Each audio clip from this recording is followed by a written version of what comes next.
కాబట్టి ఓవరాల్‌గా గనుక చూసినట్లయితే ధర్మాసనం ఇచ్చినటువంటి తీర్పు భవిష్యత్తులో మరి అనేక రాష్ట్రాల్లో ఇది కమిటీలేసి నిర్ధారణ చేసి ఈ ఉపకులాల వర్గీకరణ మళ్ళా జాబితాలే తయారు చేయాల్సినటువంటి అవసరం ఉంది. అంటే ఏ, బి, సి, డి అని చేస్తారా? బీసీలలో ఇప్పుడు బీసీ సమాజంలో ఏ, బి, సి, డి అని వర్గీకరణ ఉంది. ఏలో అత్యంత వెనుకబడ్డ కులాలున్నాయి. ఏది చాకలి, మంగలి, రజక, నాయి, బ్రాహ్మణ, కుమ్మరి, కమ్మరి ఇలాంటి కుల వృత్తులు చేసి ఏదైతే మోస్ట్ బ్యాక్వర్డ్ కమ్యూనిటీస్ అన్ని బీసీలలో ఏ జాబితాలో వేయటం జరిగింది. ఇప్పుడు గౌడ, యాదవ, పద్మశాలి, ముదిరాజు, మున్నూరు, కాపు ఇలాంటి కులాలను బి జాబితాలో వేయటం జరిగింది. ఫలితంగా ఏందనంటే ఒకే స్థాయి కలిగినటువంటి కులాలను ఒక గ్రూపులో చేర్చడం వల్ల వాళ్ళు ఈజీగా పొందటానికి అవకాశం ఉంది. కాబట్టి ఇప్పుడు ఎస్సీ సమాజంలో గూడా, ఎస్టీ సమాజంలో గూడా ఈ రకంగా వర్గీకరణ ఏదైతే ఏబిసిడి అని చేయటం వల్ల ఎవరికి జరిగే నష్టం ఏం లేదు. ఎవరి వాటా వాళ్ళకి వెళ్ళటానికి అవకాశం ఉంది. ఈ విధంగా గుండుగుత్తగా వేయటం వల్ల అందులో బలమైన కులాలే, బలమైన వ్యక్తులే గుండుగుత్తగా ఉండటం. వర్గీకరణ లేకపోతే గుండుగుత్తగా బలమైనటువంటి వర్గాలే కొంతమందే ఎప్పుడు ఉద్యోగాలు పొందుతూ ఉండే పరిస్థితి మనం చూశాము. అది కమిటీలు కూడా నిర్ధారించింది.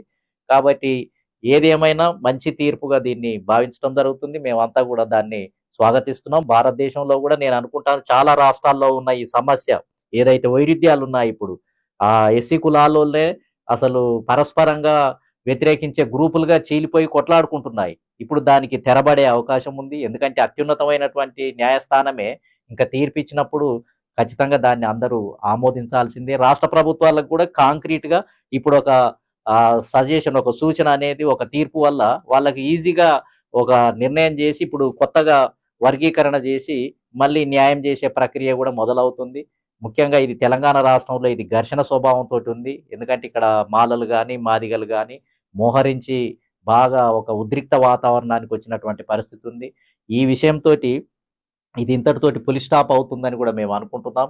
ఎందుకంటే ఇది అన్ని సమానత్వం కోసమే. ఈ కుల వ్యవస్థలో ఈ రాయితీలు, రిజర్వేషన్లు లేకపోతే ఇలాంటి అధికరణలు ఎందుకు పెట్టారు రాజ్యాంగంలో అంటే 340, 341, 42, 343, 44 ఇవన్నీ కూడా ఏదైతే ఈ ఈ భారతదేశంలో కొన్ని వేల సంవత్సరాల నుంచి ఈ కుల వ్యవస్థ అనేది కొనసాగింది. కొన్ని కులాలు అణగారి ఉన్నాయి, కొన్ని కులాలు అంటరాని కులాలు ఉన్నాయి, కొన్ని కులాలు సేవక కులాలుగా ఉన్నాయి, కొన్ని కులాలు బాగా అభివృద్ధి చెంది భూములుండి, పరిశ్రమలుండి, కొంచెం ఎడ్యుకేషన్ ఉండి, బాగా ఆర్థికంగా స్థాయి కలిగినటువంటి కులాలు ఉన్నాయి. అంటే అత్యంత అట్టడుగున ఉన్నటువంటి కులాలను సమానత్వం తీసుకురావటం వాళ్ళకు కూడా ఈక్వాలిటీ పొందాలంటే కూడా వాళ్ళను ఒక స్థాయికి తీసుకురావాల్సినటువంటి అవసరం ఉంది. ఈక్వాలిటీ సిద్ధాంతమే ఇది. చాలా మంది ఏమనుకుంటున్నారంటే ఈ రిజర్వేషన్లు అంటే ప్రత్యేకంగా కొన్ని గ్రూపులకు ఫలితాలు ఇవ్వటము అని అంటే మాకు అన్యాయం చేస్తున్నాను అని అనుకుంటున్నారు. కానీ సమానత్వ సూత్రము అంటే కొంతమంది ఈ దేశంలో కొన్ని వర్గాలు, కొన్ని కులాలు బాగా అభివృద్ధి చెంది వాళ్ళు కొన్ని అనుభవిస్తున్నారు కొన్ని ఫలితాలను. రాజ్యాంగ ఫలాలను, స్వాతంత్ర ఫలాలను, ఆర్థిక ఫలాలను అనుభవిస్తున్నారు. మరి వాళ్ళను కింది వర్గాలను వదిలేస్తే వాళ్ళు ఎల్లకాలం ఆ విధంగానే సమాజానికి దూరంగా ఉండే అవకాశం ఉంది. ఎల్లకాలం వాళ్ళు అడవులలోనే ఉండి, గ్రామాలలోనే ఉండి వ్యవసాయం చేస్తూ, పాలేర్లుగా, కూలీలుగా, గొర్రెలు కాస్తూ, కళ్ళు గీస్తూ, కుండలు చేస్తూ, గడ్డాలు చేస్తూ ఆ విధంగానే ఉండిపోయే అవకాశం ఉంది.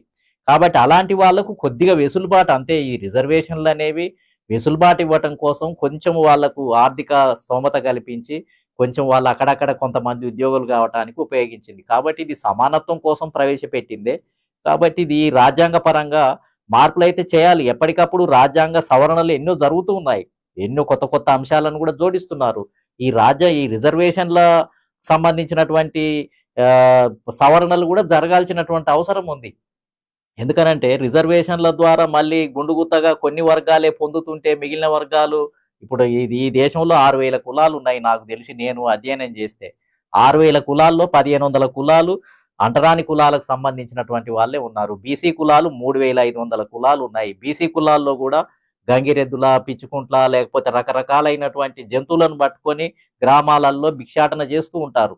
వాళ్ళందరూ దాదాపు బీసీలలో దాదాపు 50%లో 15% సంచార జాతులే. వాళ్ళకి స్థిర నివాసం లేదు, ఇల్లు లేదు, భూమి లేదు, నివాసం లేదు, అర్ధనగ్నంగా ఉంటారు. వాళ్ళంతా ఈనాటికి కూడా స్వాతంత్రం వచ్చిన తర్వాత కూడా బీసీలలో కొంతమంది భిక్షాటన చేసుకుంటున్నారు. ఉదయం లేవగానే ఒక ఎలుగొడ్డును, ఒక గంగిరెద్దును, లేకపోతే ఒక పామును, లేకపోతే ఒక ఎలుగుబంటును పట్టుకొని వచ్చి అడుక్కుంటారు వాళ్ళు.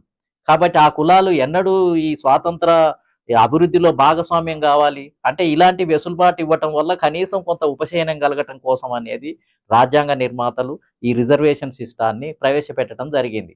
అయితే అవి ఎంతకాలం ఉండాలి, ఎంతకాలం ఇలాంటి రిజర్వేషన్లు కొనసాగించాలి అని అంటే ఈ దేశము మరి ఫలాలు అన్ని కింది స్థాయి వరకు వెళ్ళిన రోజు ఖచ్చితంగా అవి అంతరించిపోతాయి. కానీ ఇప్పుడు ఆ పరిస్థితి లేదు. ఈ దేశంలో ఇంకా ఆర్థిక అసమానతలు ఉన్నాయి, రాజకీయ అసమానతలు ఉన్నాయి. కాబట్టి మరి వీటిని ఖచ్చితంగా ఈ అసమానతలు కొనసాగినంత కాలం అట్టడుగున ఉన్నటువంటి వర్గాలకు, పేద వర్గాలకు, మరి లేవలేని వర్గాలకు కొన్ని రాయితీలు, కొన్ని ప్రత్యేకమైనటువంటి రిజర్వేషన్లు, సౌకర్యాలు ఇవ్వాల్సిందే. ఇవాళ సుప్రీంకోర్టు ఇచ్చినటువంటి జడ్జిమెంట్ నిజంగా ఒక మంచి విశాలమైనటువంటి దృక్పథంతోటి మళ్ళీ ఒక కొత్త కేటగరైజేషన్ తోటి, ఒక కొత్త ఒరవడితోటి ఉంటుంది. మళ్ళీ ఒక 10 సంవత్సరాల తర్వాత కూడా మళ్ళా చేర్పులు, మార్పులు చేస్తూ వర్గీకరణ వల్ల ఎంత ఫలితాలొచ్చినాయి, ఇది సరిగుందా లేదా అని మళ్ళీ దాంట్లో మళ్ళీ చేర్పులు, మార్పులు చేసుకునే వ్యవస్థ కూడా ఉండాలి. ఎప్పటికప్పుడు ప్రతి 10 సంవత్సరాలకు అసలు రిజర్వేషన్‌లను మొదట పెట్టినప్పుడు ఏమనుకున్నారు అనంటే ప్రతి 10 సంవత్సరాల వరకే ఉండాలని పెట్టారు దాంట్లో. కానీ ఆ పర్పస్ నెరవేరలేదు కాబట్టి ఇంకా పొడిగిస్తూ వస్తున్నారు. 10 సంవత్సరాల నుంచి మళ్ళీ ప్రతి 10 సంవత్సరాలు కాంగానే రాజ్యాంగ సవరణ చేస్తున్నారు. పొడిగిస్తూ వస్తున్నారు. ఆ పర్పస్ నెరవేరటం లేదు.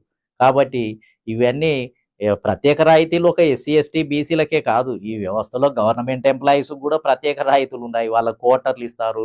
గవర్నమెంట్ డాక్టర్లు ఫ్రీగా వైద్యం చేస్తారు. లేకపోతే వాళ్ళకి బస్ ప్రయాణం ఫ్రీగుంటుంది. కారు ఉంటుంది. హెలికాప్టర్‌లో తిరుగుతారు. విమానాలలో తిరుగుతారు. ఇయన్నీ సౌకర్యాలు పెద్ద పెద్ద ఆఫీసర్‌లకు గూడా ఉన్నాయి. రైల్వేలకున్నాయి, బ్యాంక్ వాళ్ళకున్నాయి, అన్నీ ఉన్నాయి. టీఏలు, డీఏలు అయన్నీ ప్రత్యేక రాయితీలే గదా! అందరికెక్కడున్నాయి? ఈక్వాలిటీ అన్నప్పుడు డీఏలు ఎందుకివ్వాలి? ఏ ఎంప్లాయీకైనా ఎందుకివ్వాలి?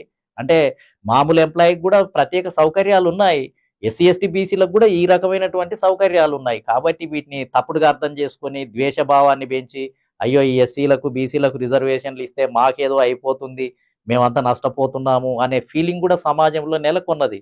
కానీ బలహీన వర్గాలకు కొంత ఊరట కల్పించడం అనేది అది సమానత్వానికి తీసుకురావటమే, అందరినీ ఒకే స్థాయికి తీసుకురావటం కోసం కల్పించినటువంటి ప్రక్రియగానే భావించాల్సినటువంటి అవసరం ఉంది.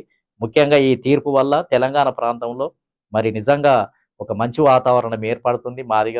మాదిగలు చాలా మాదిగలే కాదు అసలు మాదిగ ఉపకులాలు కూడా ఉన్నాయి ఈ రాష్ట్రంలో. ఎస్సీలలో చాలా కులాలున్నాయి. 60, 70 కులాలున్నాయి ఈ తెలంగాణ ప్రాంతంలోనే. 60 కులాలకు పైగా ఉన్నాయి ఎస్సీ కులాలు. దాంట్లో ఎట్ల వర్గీకరణ జరుగుతుంది? అది శాస్త్రీయంగా ఉంటుందా? మరి ఏ కులాన్ని ఏ జాబితాలో ఏస్తారు? దీని మీద గూడా ఒక కమిషన్ మళ్ళీ వేయాల్సినటువంటి అవసరం ఉంది. ఆ కమిషన్ తీర్పొచ్చిన తర్వాతనే వర్గీకరణ ప్రక్రియ ప్రారంభించాల్సినటువంటి అవసరం ఉంది. మొత్తం మీద కృష్ణమాదిగ చేసినటువంటి ఉద్యమం లేదా దేశవ్యాప్తంగా వచ్చినటువంటి ఒత్తిడి అన్ని పార్టీలు ఒక రకంగా చెప్పాలి అనంటే అన్ని రాజకీయ పార్టీలు ఈ ఉపకులాల వర్గీకరణకు మద్దతు ఇవ్వటం జరిగింది. పార్టీలే గాదు ప్రభుత్వాలు గూడా మద్దతు ఇవ్వటం జరిగింది. ముఖ్యంగా తెలుగు ప్రాంతాల్లో. కాబట్టి ఖచ్చితంగా మోడీ దీన్ని నిజంగా వెంటనే దీన్ని వేగవంతం చేసే ప్రక్రియను మొదలుపెట్టి మరి దీనికి సహకరించినట్టుగా తెలుస్తూ ఉంది. కానీ ఒక పెద్ద సమస్య ఇది ఖచ్చితంగా పరిష్కారం అయిందనే మరి నేను అనుకుంటున్నాను.